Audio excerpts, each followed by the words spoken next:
Hello friends, welcome to my channel. Today we are going to talk about the WPA2 hacking, how we can gain access to the encrypted wireless network and how we can perform this activity by using a wireless adapter, by using a Kali Linux operating system. But before moving on to the activity, let me give you some basics about the networks and the concepts behind.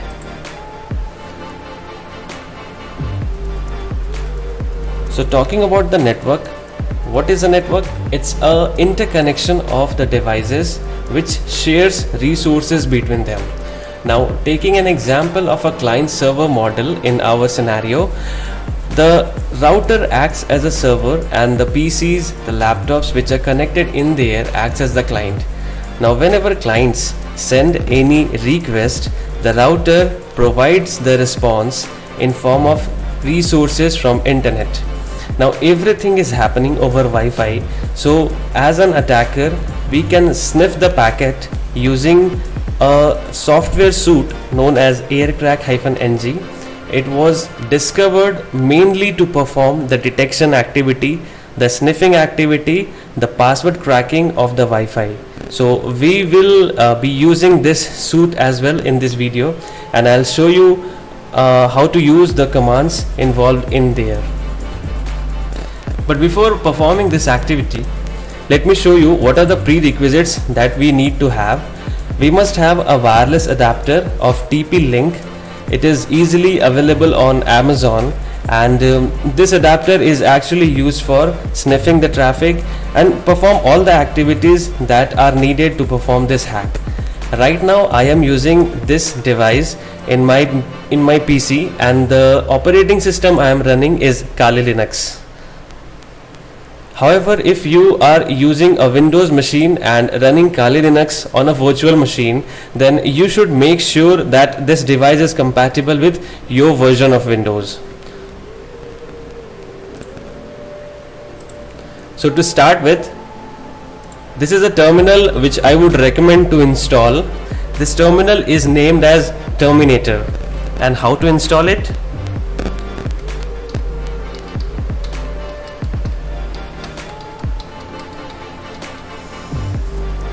This command will help you to install this program on the computer. So we will not issue this program, we will not issue this command because it's already in here. So we will just skip it.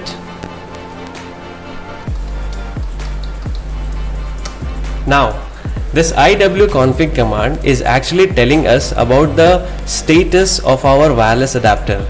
Now you can see WLAN 0 is our wireless adapter and the status is it is in managed mode. Now what does a managed mode means? It means it only is used for sending and receiving the packets. But for performing this activity, we have to make our adapter as a monitor mode. So how to do it?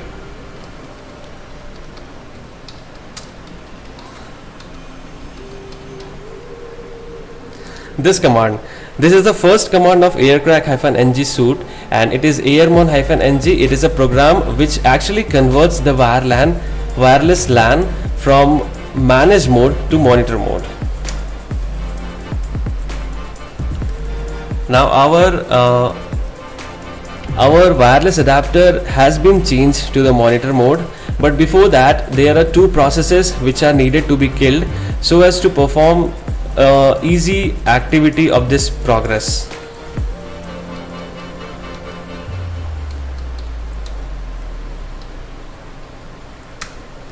Now the processes are killed just to avoid any discrepancies in between.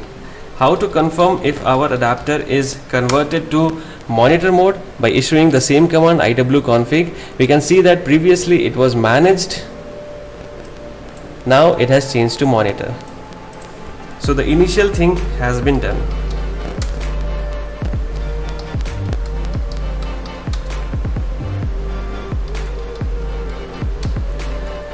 Now this command is a second command of that software suite, and it actually takes into account all the access points which are coming in this Wi-Fi adapter range. So let's issue this command. So you can see there are various access points which are getting captured by this wireless adapter. So we can wait for just 2 or 3 minutes so that this adapter can function it fully and get the most minute details.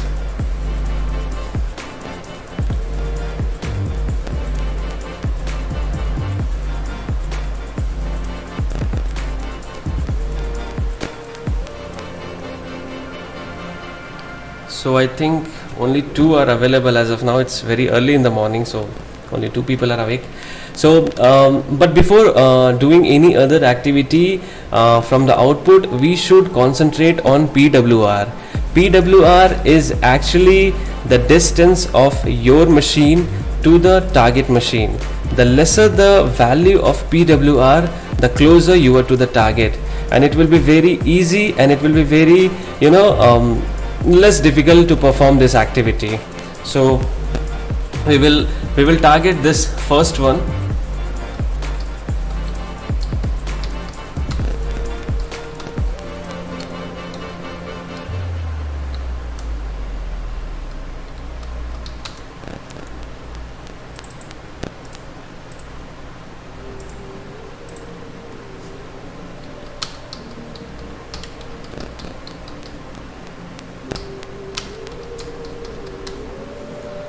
Now what this command means, it's a aerodump-ng program which will dump all the packets which are running on channel number 11, which is the channel on which the first access point is running. The BSS ID is the MAC address of the access point, and where all the captured file will be stored. The path is root, and then inside that desktop. And which interface will be used for performing this activity? It's WLAN 0 mon. So now it is capturing all the packets between the client that is associated with the target access point.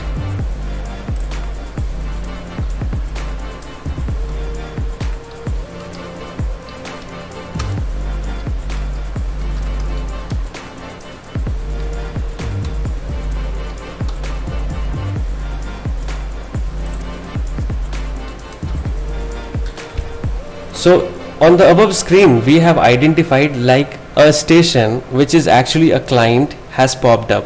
Now this is a client which is right now associated with the access point, and we want to de-authenticate this client. Why it is required? Because unless and until we will not disconnect it, the client will not use the password to connect to the router. Now this password is the actual thing that we are needing in this activity, and once we de-authenticate it, since we have run the aerodump-ng command which is capturing all the packets, when the client will enter the password again, this also will be captured, and hence we can use that password in cracking in other program which I will issue later. So -c, the client MAC address,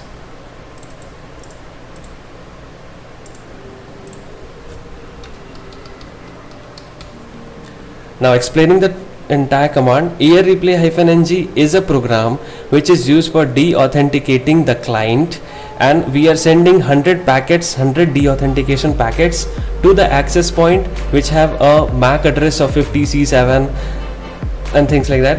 -c is the client which is associated with the access point, and the interface that we are using to perform this activity is WLAN 0 mon.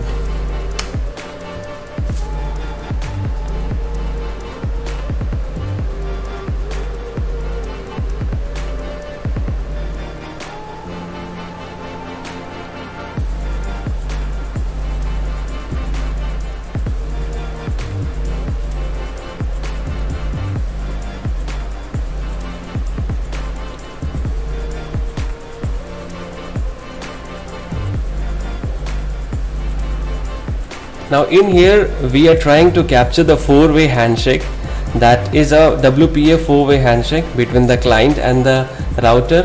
It is a type of authentication that is generally done in the wireless network, and it takes use of a protocol known as EAPOL. EAPOL is extensible authentication protocol which actually makes use of port based network access control. So we will discuss that topic in our other videos to come. So as you can see on the first screen, the WPA handshake has been captured. So let's see the packet ones. Yeah, so these are the packets which are stored on the desktop.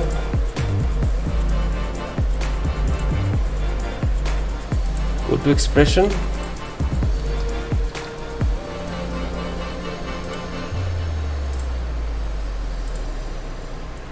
Now these are 4 packets which actually says that the 4-way handshake has been successfully captured.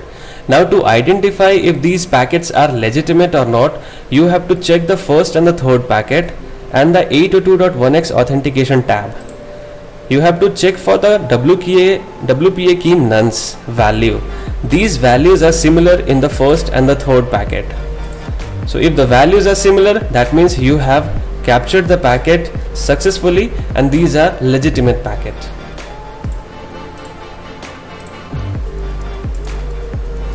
Now the last attack is cracking the password.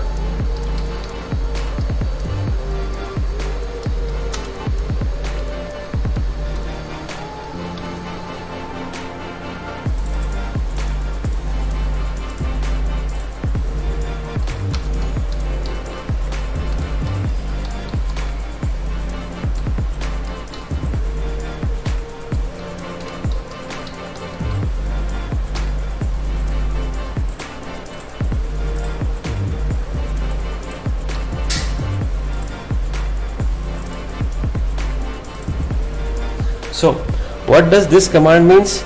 aircrack-ng is a program which is used for cracking the password. -A2 is the WPA2 type of password. -B is the access point MAC address. -W is the word list which we will be using. Actually it's a password list which we will be using to perform this activity. /root/desktop 01.cap is the capture file, the traffic which we have captured in between. So now this command, what it will do, it will use the SSID of the access point like TP-link-667F and the password, and it will use an algorithm. That algorithm it will use and then try to deduce the password which is actually stored in a encrypted way. So we will see how it decrypts the password.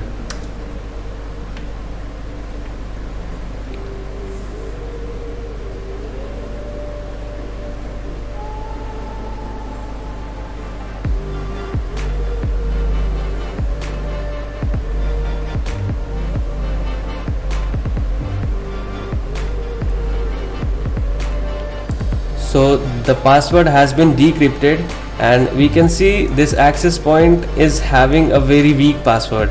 So guys, one important thing to keep in mind is that this attack, the success of this attack depends entirely on how better you have built your word list or how weak is the password of the target. So this target eventually have a very weak password, so we got the success in very less time. So let's see if this password can be used to access.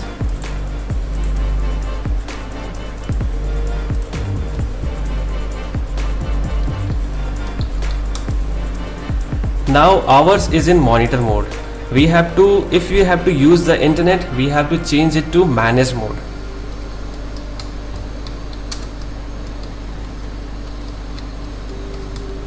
This is a command through which we can change the monitor mode to managed mode. Cross check it. Yeah, so the monitor mode is changed to the managed mode. Now there is a service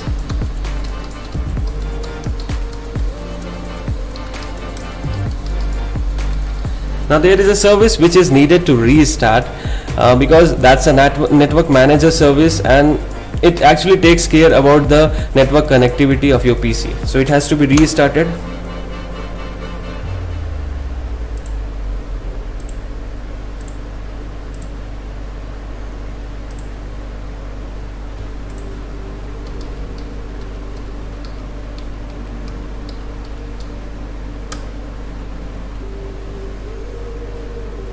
So we have been connected to the access point. Let's see if we can open Google. Yeah, we can open Google. That means we have successfully done the attack and we are in the network. Now this is the first step of performing this network attacking penetration testing attack. Later on, moving forward, we will be implementing various type of man in the middle attack, ARP poisoning, session hijacking, things like that. So those will be discussed in later videos to come. But before these activities, let me tell you about what all precautions, what all security measures we can take to help ourselves from these type of attack.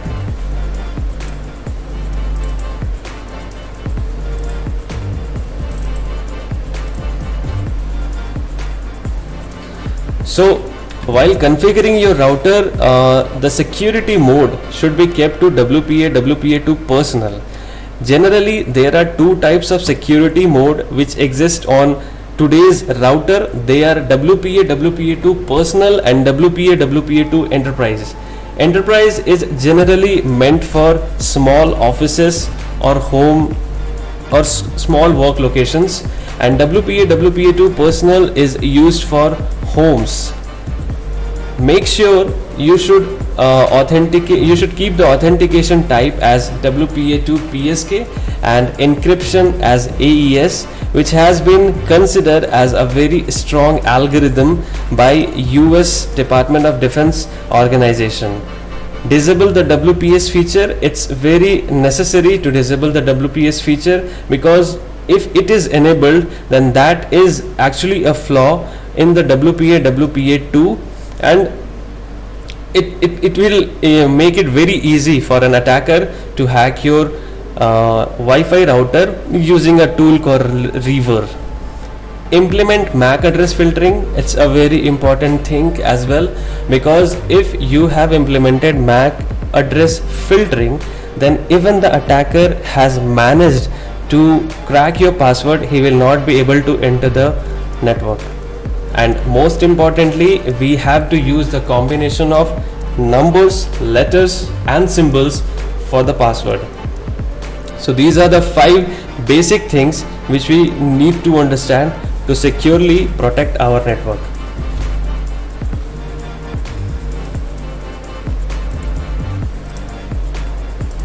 Now, before ending this activity, I would like to show you one very interesting program which comes with Kali Linux, the Crunch tool. Actually, this tool helps you to prepare your password dictionary, and it is very handy to perform any type of brute force attack and any type of dictionary attack. So what Crunch is used for?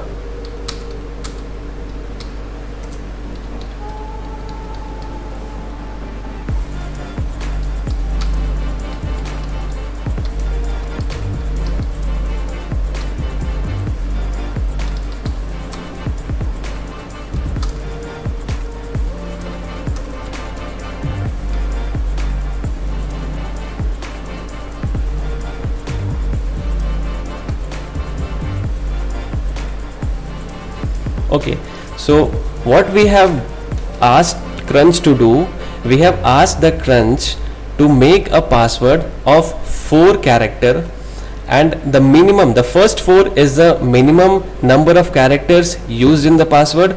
The second 4 is the maximum number of characters. The characters used are A, B, C, D, 1, 2, 3, 4.